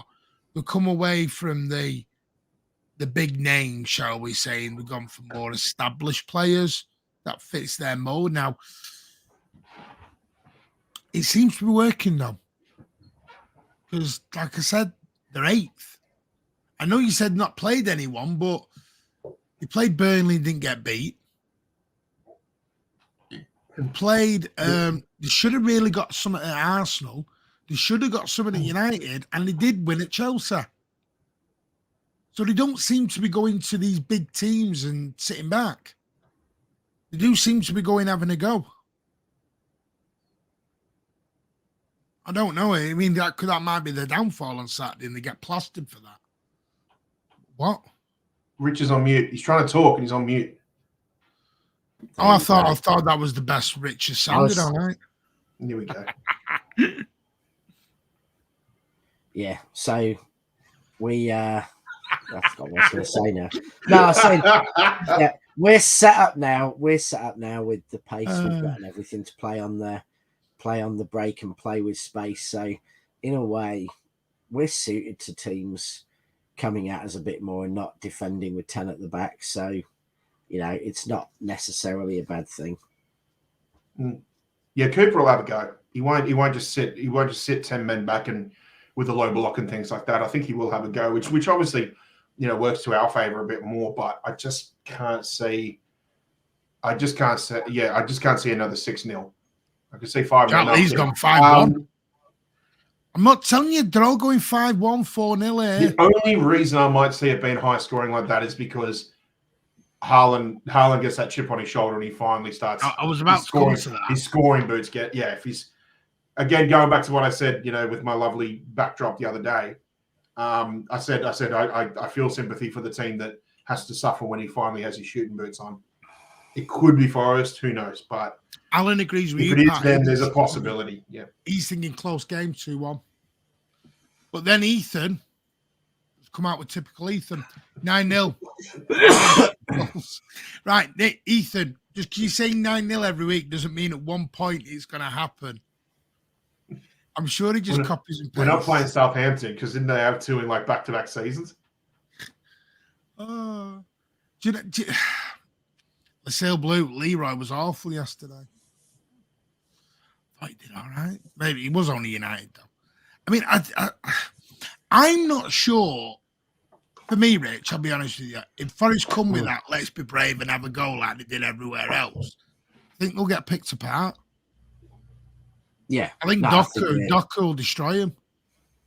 I think we're set up now far more than we have been for years. Not just Doku, Haaland, Doku, Foden, Alvarez. The players we have to play on the break are incredible. So, to me, we're set up better for that than we've ever been. Or for a long time. Yeah. So, I think Forest will be careful to do that. But I'm not sure with Forest's team they've got that much choice. I'm not sure that they're really set up. They've got a lot of quite quick, mobile players, pushing forward and stuff. I'm not sure they're set up like maybe, some of the other teams who played this season. A Newcastle or West Ham are far more set up to play a really good defensive structure. I don't think Forest are that much. So they might not have the option to try and be 10 at the back because it doesn't suit the personnel. Charmaine Cade, thank you for carrying on your membership 3 months. You are a super trooper, mate. Thank you so much. So go on, Rich. Yeah, no, I was just saying, so I Forest may not have the choice of setting up like that. They may have to come and have a bit of a go. I'm going to throw this on. What do you make Phil Foden start? Well, he's been mixed. He's had one of the best games any player's had in the Premier League this season against Newcastle, and I don't think he's had a bad game in the others, but I think he's had games that were a bit like Phil in the last season, not given the position and the consistency and everything that he'd perhaps benefit from. So I think we've really seen, him, Alvarez and other players just playing all over. Just Bernardo as well. I think that's the problem. Do you think Foden's favourite, do you think his preferred position is taken and it's hampering him a bit? I don't know. Do you know what? I think it's like a bit of Alvarez is stealing his thunder at the moment. Yeah, because what I mean is he's openly said he doesn't want to play wing. He's openly said it. I want to play in the midfield. But if you watch when he plays, he drifts into midfield. But the trouble is, like you saw on Tuesday night, when you've got Alvarez, Haaland then was then coming back, by the way, deeper. Rodri's further forward.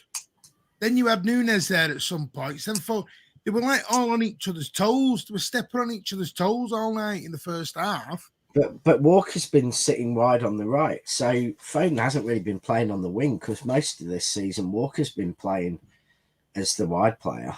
He's not really been the 10 though, has he? He's trying to get to that 10 role. Because we're not playing. We're kind of playing. But if you watch Alvarez, Bernardo, and Foden, they've played quite flexibly. They've swapped positions. They've moved around. They've sometimes been a bit close to each other. They've drifted apart. But as a team, we're creating so many chances and so many really good chances that it's a bit of a tricky one because I don't know that it's helping the individuals look like their performance. PS5 was going off there. But no one's, our opponents aren't able to deal with it. So, he's playing well, but he's just not being put on a pedestal to shine. He's playing a flexible role. But I'm only asking because I've seen a lot of criticism for Phil. And I don't think it's deserved. I think what people have to see is how on earth an opposition defence, you've got Haaland there, the best striker in the world, and you're thinking we need 2 on him. And you've then got Doku coming in who's got the pace and power with a far better ability than a Traore. And then you've got Bernardo, Alvarez, Foden and players like that everywhere, swapping positions, going wide, coming inside, being an 8, being a 10, being a winger. And what on earth must it be like for an opposition defender to have, you've got Haaland and Doku to worry about in their positions, and then you've got 3 world-class players. Pat and Rich, you can go into this because you just said a great point there. Does anyone know what actual formation we're doing this season? Because I'm a little bit lost at the minute because it's changing mid-game and I don't know where. Is it like, I feel like 4 players have got 3 roles. Mm. And then I keep seeing Doku going left, right, left, right, left, right. Alvarez is going deep forward. Haaland's coming back. Rodri's going into a number 10 role. I don't know where anybody. Oh, controversial. Rich wasn't having that one. Sorry, that reaction just caught me off guard. Oh, that's what Rich thought. That question. Yeah, the microphone has fell over, not you. Yeah, it caught me off guard too. Yeah, by the way, Blue Art, all credit goes to you to Tuesday night's post-match. You gave me the idea and I played with the words and we came up with it, mate. So well done. Go on, carry on. Yeah. What formation are we playing? I don't know. One minute I look at it and I think it's 4-1-4-1, and then I look at another. Yeah, I look at another one. They're all falling off the pitch. But then the next minute you look at it, is it 4-2-3-1? Is it 3-2-3-3? I don't know what the bloody hell it is, but no, because at the start of the season, the Kanji went inverted. Now that stopped. I don't know what I don't know what he's doing. I feel like he's played 4 formations already. Yeah. I don't know, or it's like something that happens like a kid's birthday party where it's just like when the music stops now, everybody just go somewhere else to where you are right now. Like, just. I think it is hard. It is hard to make something of it because it's like, are we playing 2 6s? But then is that like, do you classify one of them as like a 6.5 or like a box to box 6, like what Nunez was? I think that's exactly what Rich is saying. We're playing 3 10s. Rich thinks we're playing 3 10s at the minute. No. What Pep wants, and I think I think what Pep wants is a team of 11 players. Team of 11 players who can all play everywhere, and we don't know what it is, but that means the opposition don't know what it is. And I think in all honesty, he's just he tries to sign these players like Foden, like Alvarez, who can play. Bernardo's probably the best of the lot. Stones is like it. Guardiola's like it. Rico Lewis is like it. These players who could play on the wing, in midfield, in defence, just about any position on the pitch. And that's what Pep wants. And I think, at the moment, with injuries, and probably the injuries have happened to people whose positions are a bit more, Stone's the exception, but Grealish is pretty defined in his position. De Bruyne's pretty defined. So he's getting to play. Julie says he's experimenting. Is that what he's doing? Is he experimenting? He dabbles. Yeah, he does it. He always does in the first half of the season because I think he feels that, and I think he's right in this, that if you keep doing the same thing every year, you'll get found out because coaches have had a year to study. So True. He doesn't want, and we saw it at Liverpool. Liverpool played a very similar style of football for a few years, and it worked for, probably 2 years really effectively, and it started to be less effective because teams figured out ways to deal with it. And once one manager figures it out, every other manager sees them do it. So I think Pep's like thinking, we won last season because we changed to this mad 4 centre-backs formation and, people couldn't cope with it. But I'm not going to do that again this year because people will find it out. So I'm going to change something again. He said he was going to play all centre-backs. And then he spent, you're talking about, Gavardio's suddenly gone. Gavardio's not playing a lot at the minute. He's on the bench a bit. And then we're playing Gomez. Learning. No, but this, I know. See, you my dog's not having that. I've not even said anything here. No, but point I'm making is that he's gone from we were going to play 4 centre-backs across the front, across the back, to Kyle Walker and Gomez. You're like, okay, then. He just changes it all. And it is mad. By the way, Lascelles Blue's got a point. Plep doesn't use players under 25 in midfield. He's got a point there.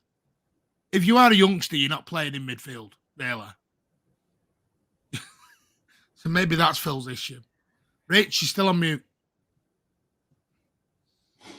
It's high risk in midfield. I mean, in a Pep side, high risk. That's why youngsters are always going to play probably full-back or on the wing, as opposed to in the real heart of the spine. Burnley will draw at United. I'm telling you, you all laughed at me when I said Burnley could be in trouble this year. You all laughed at me because you all went sentimental with the Vinny Company stuff. Yeah. You all did. What I like here is that's been put up as a good result for Burnley, and Martin's thinking that's a bad result for Burnley if you can't beat United, which kind of says it says how bad things are.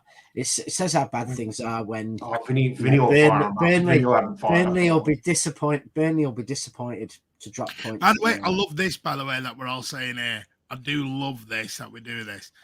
It's only 5 games in. Technically, we're 7 games in. Yeah, 7. We're only 5 Premier League games. Because I say we've won 7 out of 7. Grealish will get minutes. I'm not sure. I don't think he'll be rest. I think it'll be Newcastle where we see him. Wednesday. Anybody? I'm getting the feeling Alvarez could have a really good game in this one. Alvarez is having a good game. Most games. He's in good form at the moment. I just think he had a bad game. No, I just think he'll cause a lot of headaches for their defense. Never mind. Harlan will have a say in that too. I just think he'll By the way, he'll have another great job bullying defenders. I'm going to question everyone. Have you ever thought Haaland is just? Do you remember what we said? I said this the other night, Rich. Haaland is doing exactly what we all said he was going to happen. He was going to become a Pep player. He wasn't just going to be the 6-foot lamppost in the box going dink all day long. He's now coming back. He's assisting. He's getting involved in the game. So, to me, I actually think Haaland's becoming a better player. A better footballer, all-round player. Better all-round footballer, definitely. I'm going to Newcastle, Ethan. I'll be at the match, mate. Do you know what's interesting? You're talking about, Haaland's bringing that sort of Kane element into his game now. The problem is now Kane's gone to Bayern. Bayern aren't used to that. Kane's trying to do that drop back, but the problem is you've got those absolute gun midfielders in Kimmich and Musiala, and then the wingers now who just want to bomb forward all the time. So for them, it's something they're not used to. So now all of a sudden, Kane is he's still been effective. He's still a great finisher and stuff like that. But what he learned to bring into his game, which made him so good at Spurs, is now it's hampering him by the way Tuchel and the way Bayern play. So it's interesting. It's interesting to see how that all sort of pans out. See, Kane's gone 3-2, 3-3. Yeah, because that's at one point I was going, is that a 3, 1, Well, that's 11 1, players, so it'd be 4. two. I was like, Three, I was three, coming, 2, 2, 3. I was coming up with Christmas puddings, Christmas trees. I was coming up with all sorts on Tuesday night during that game. So they're going, it's 3 there, 1 there. And I'm like, it's what? And then Rodri disappeared. I'm like, well, he's don't know where he's playing. Everyone's just got a free roll. Anyway, yeah, I mean, I don't. I think Haaland gets back on the score sheet. I'm going to stick my neck out. I'm going for an Erling Haaland hat trick Saturday. By the way, what is it with these Saturday 3 p.m. kickoffs? We're just getting them all the time now. Which makes the first topic of this show completely irrelevant as far as I'm concerned. Yeah, I mean, it's been great. This is what I mean. We've got the old 3 p.m. Saturdays. Getting married easy. It's been great, but yeah. You really are at the cutting edge of cocking about. I mean, Wednesday night up in Newcastle is going to be a bit of a farce. Don't get me wrong. That's not going to be good. Need to get your altitude training in, mate. Hey, I've been there before. It's my son. I've not told my son about the stairs yet. Because I'm going in the lift. I'm going in the lift. You sadistic bastard. That's horrible. Bye. I get the lift up and he's on his stairs. Yeah. Oh. All the way up to the upper levers. That'll be funny. You are very welcome out, and the eclipse worked well as headlight. Yeah. No, because I did do, again, believe it or not, I did do some research on that. It's called an occultation is when a moon eclipses a star. So it wasn't just made up. It was something that's right. 0, 1, 10. Yeah, I mean, by the way, I watched it back. Edison, you ever try a Cruyff turn 20 yards from your goal ever again, I'm going to come on the pitch and crack the one. Never mind Pep. No, I love Pep's face. Pep looked like the reactions. Pep looked like he was going to kill him when he did that Cruyff turn. Yeah. But that's why Edison is as good as he is. He just gets bored, doesn't he? Yeah. He's going to be at this club until he's 40. Okayness. We don't do formation. It's fluid, evolving situation. So I'm going to go for 6 out of 6 in the league, 8 out of 8 in total. And then I think our first defeat will be on Wednesday night against Newcastle. Because Oscar Bob won't play Force 9. Don't mind. I'm looking forward to see Oscar Bob properly. I mean, we'll get into all this. I really want him to start against Newcastle. I really do. See, I want Calvin to play and everything against Newcastle. Mm. Yeah, now Calvin has to. We need him. He doesn't, Rich. He No, doesn't he have to do. No, I think he does. But Pep doesn't trust him. Yeah, but who cares about Newcastle?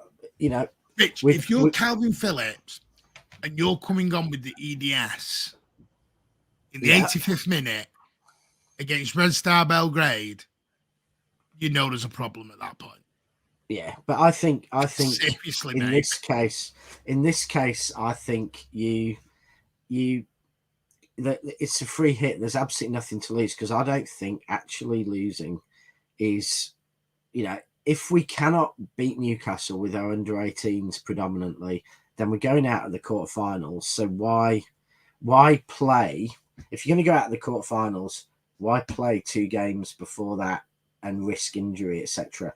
So therefore, you play the team. We play the team we're going to have to play if, when we go to the Club World Cup. Under-18s, if they can beat Newcastle and they can beat the next team, then good on them, let them play all the way to the final. If they can't, then you've just saved yourselves 2 games because you're not going to lose in the quarterfinals playing that team. So give them a go. And apart from, Phillips or players who need football. So if Stones is back or Greers is back and they need a game, by all means, supplement the under-18s with a couple of first teamers. But, let's be sensible. Hang on a minute. So what you're saying is the Club World Cup is bigger than the Carabao Cups here. But it doesn't matter whether it's bigger to me. It's No, I want to wear Rich. I want to wear what Rich thinks. Rich. Well, I'd like us to win the quad, but there isn't a chance in hell we're not Sorry, sending I'm our winding you first up. team I'm to the being Club World naughty. Cup. I'm Well, no, being the quad's naughty. better. The quad is better to win than, you know, going for that. Winning the quad is better than if we win the Club World Cup quad, because it isn't the quad.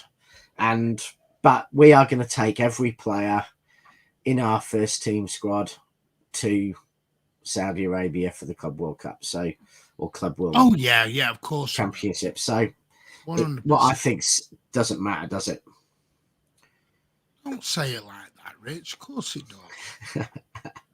Rich, come on. Yeah. Alvarez hasn't completed football until he gets that Carabao. If we win the league for the end of the season, that we put Ortega in that and play Eddie's. No, because I want the golden. By the way, I want to know. You know, Arsenal fans. Alvarez needs both. You know all about this golden trophy that Arsenal got for the unbeaten Premier League. Yeah, I'm going to start a campaign. Where's our golden Champions League? Where is it? Haven't teams done it before though? I thought teams. I want to know. Arsenal were given a golden Premier League, and they've lived off it for 25 years. Yeah, but where is our golden Champions League? When the Champions League was the European Cup in the proper good old days, lots of teams won it, never losing a game.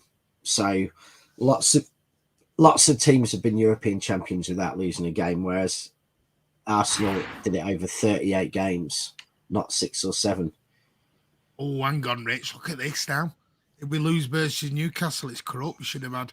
Look, we won't lose. People aren't having it, Rich. They're not having it. They want to win. And look at Super City here. Newcastle fans will get proper giddy if they beat us. By the way, I love Newcastle. I think you're a fantastic fan base. Your fans are amazing. Cannot wait to come up there and sample your brilliant hospitality up at St. James's Park. I have said nothing negative about Newcastle United for the past 2 years. Martin is so excited to find out if curly whirlies and Tizer tastes the same when you get that much closer to the North Pole. I'm getting my head weighed in when I hit Johnny Landing on Wednesday night. Why are Newcastle playing on a Sunday? It's fine because we're playing them on a Wednesday. They're playing on a they're playing on a Sunday because they played the same day as us in the Champions League. Do what you started now, Super City. Let's do a show of the too many 3 p.m. kickoffs. Shut up, you. Sit in your armchair with your remote control and your AA batteries. Behave. I think let us match-going fans deal with this mess. Well, joke's on you, Martin, because he wouldn't be able to use his remote because there's a blackout. So it'll be make sure your mouse is plugged in so you can watch it on a streaming site. No, he's not in Australia.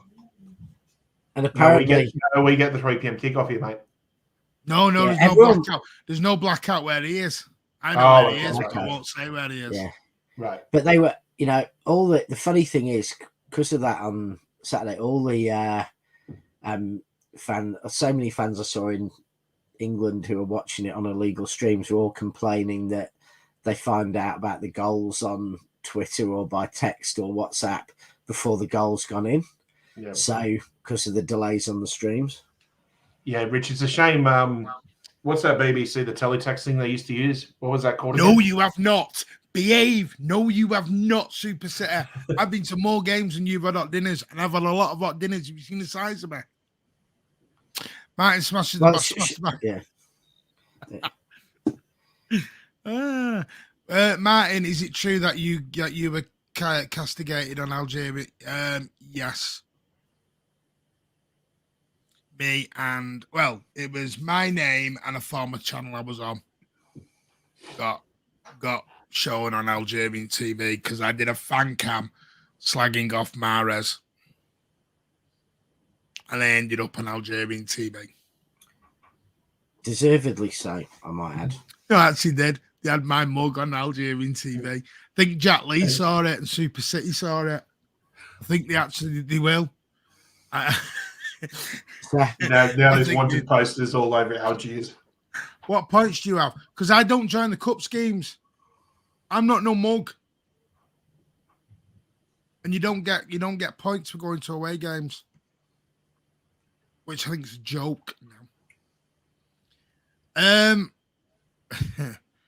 Let's go and beat them 1 year. Anyway, before everyone goes on talking about when I got stuck on Algerian TV, anything you want to finish up on, lads? Any last viewpoints? No, I think what we should all be excited about for Saturday is probably getting to see a bit more of some new signings, and I think that's the positive against the massive negative of the injuries is getting a chance to see a few of the new signings and a bit of excitement with them that we don't normally get. I'd love to see a little bit longer of Oscar Bob, but that might wait till Newcastle. And hang on, there's some news here. Oscar Bob, Rico Lewis, Sergio Gomez, and Calvin Phillips are all set to start versus Newcastle in the Carabao Cup. 4 other academy players from the academy will be training with the first team from Sunday. Yeah. I reckon one of those will be that Emilio Lawrence because he looks so good in the youth. There you go. So I am going up there. Yeah, in the youth cup game against Red Star, Emilio Lawrence he looked good. He looked really good. I have more points than you. Behave. Right, we're gonna have a chat after this. You're getting owned. Right. Yeah. Remember, Martin's in the family stand. You get extra points for that. I am platinum as well. I do pay for platinum. I've never joined the cup schemes. This year is the first year I've got in the cup schemes. Do you get a choice of Curly Whirly or Kit Kat free? You get the extra large. You get the XL. No, but I'll tell you what I did see just to end on this, I did see on Tuesday night, which I've never seen. At City now, they now do a family box.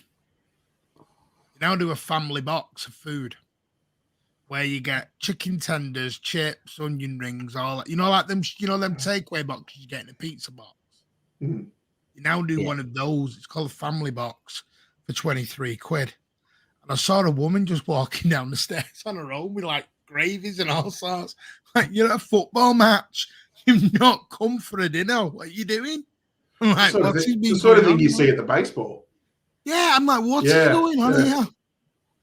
Like, pint of Bovril. 24 quid on a family box.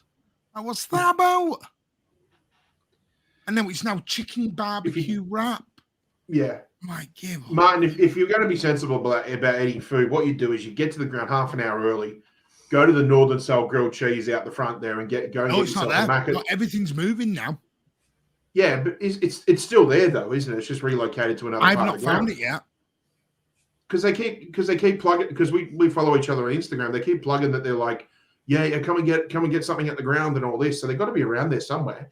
They're around, but especially in the cold weather. That Mac Attack with bacon. Oh my god! Because I tell you where I went. Good. I went. Normally, I go right off Alan Turing Way. John Mercer Way. I went left on Tuesday night because I had to go in the entrance. My word, that was a longer walk around. Yeah. You got to walk all the way around the outskirts of Orange Car Park to get in that side. It is not easy anymore to get around that area. Anyway, family box just for me. Yeah, it is mad. Bring your lunch box and tell them you have a food allergy safe. Anyway, I agree. Get a bottle of dairy milk. I just don't get it why they have all this food. It's very baseball of them. Martin, do you and other City fans tailgate like we do at football games here? No. All right, Martin. I just checked. They're in between the Vinny and sorry, mate. They're in between the Vinny and Aguero statue. Yeah. I didn't go that far down. Yeah. They moved so far massive, down. Yeah. Our gates. You can't tailgate in our gates. No, I assume he means the big. Don't you mean the parties they have? Oh yeah, out in the car park. Yeah. Not tailgate parties where one ticket, 3 people. They have barbecues in the boot, and they have a massive party for 3 hours. Oh, Rich, if it's like Buffalo, they spend the whole weekend there. If it's like what the Bills fans do, Bills Mafia, they do whole weekends. No, you know what you do at City in the car park? try and get around and get out of it in 30 seconds. Yeah. I thought you Try were and just get out gonna of it as say- quick as you can. You're not asked about having food. Alive and kicking as runs on by well, we'll all call him Doc. You only do I had you only do a chips. tailgate on Greymare Lane if you get kicked out or you're not allowed entry into Mary D's. Martin, I'll show you around the area. You wouldn't know. You don't go to the Etihad. You be quiet, Mr. Plastic. You're not. Your real name should not be Super City. It should be Super Plastic. Anyway, Martin, do you need more curly whirlies? Yeah. All right, mate. I'm honestly fine. Because With he tried getting curly ties. whirly, He tried getting Kit ties. Kat. tonight. Ooh, bouncy bar. No, We need some Kit Kats appreciate and it. bounty bars. Right. Thank you all for joining us. We'll be back now Saturday night for the post match. I don't know who's going to be on. Anyone free? Well, let me know anyway later on in the week. Hopefully someone's free. We'll do some form of post match. And then on Sunday, maybe Monday night, we'll do Monday night probably. We'll do the preview to Newcastle. And I'll get the Newcastle lads on. And then the post match for Newcastle won't be till next Thursday. Because I'm not going to do a post match Wednesday night. I won't be home till about 1 a.m. in the morning, 1:30. So it'll be too late. I may do a YouTube short from Newcastle. But I will be. So we'll talk about it Thursday, if that's all right with you, lads. Newcastle game. Yep. And then we'll include. They're all on the phones. They're not even listening to me. Look at them both. Do you know the funny thing is they're texting each other and one's in the room next door to the other one? You ever done that? Parenting. You ever done that with your Parenting missus? by phone. You ever done that with your missus or your husband, where you text him from the other side of the room? You can't be asked talking. And then your kids say to you, "Are you texting each other?" Like, yeah. Anyway, have a great evening on. Please smash that like button. If you are new to the channel, please hit that subscribe button. Don't forget the channel membership is open as well, 99p. Thank you to Cade for renewing again this evening. You are a superstar. We're missing Buddy Duck a lot, but I know there's a lot going on personally with him, and I hope he feels better soon. Same with Ozzy. We do miss you, mate. Hope you're back soon. Alan, hope you're all right with your parents. Thank you to Beta Games coming on. I hope everything's all right with him.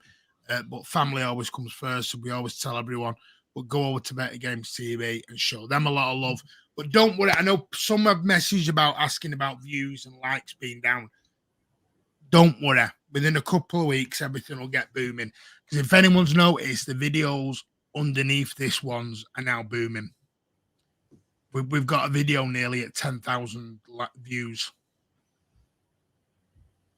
So what's happening is all the videos before this are getting the views at the moment. And I think it's something I've tried. I've done a YouTube advertising thing, put some money from the channel out of it, which you've all gladly given. So it's improved the channel, but it's improved the ones before these ones. So these will take some catching up. It's very weird how YouTube's doing it at the moment. They tend to be focusing more on your earlier videos than your later ones. It's a weird thing at the minute. Anyway, thank you, chaps. Have a lovely day, because I know your day's just beginning. Yep. And we'll see you all Saturday. If you go into the game on Saturday, be safe, have a lot of fun, and we'll see you all Saturday evening, where City hopefully make it 6 out of 6. Take care, Blues, and have a great Friday Night.